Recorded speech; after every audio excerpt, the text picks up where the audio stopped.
Many industry experts do not want you to hold the stone this way for fear of exposing your fingers to a contaminated instrument. So what you can do is hold the OneTen either on the side so your fingers are clear of the stone, or you can hold it on the top, but you will need to use a barrier. One of the barriers that you can use is the barrier that you use on your light switch handle or your X-ray button. Just wraps on there.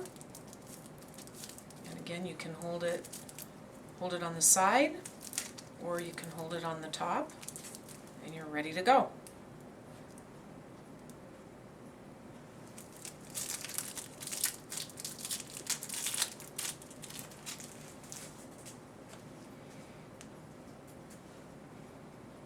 Another barrier that you can use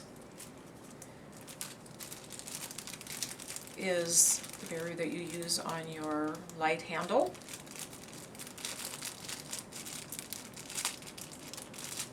Slips over, get the excess out of the way, and then again you could either hold it on the side or you can hold it on the top, keeping your fingers away from the possibility of exposure.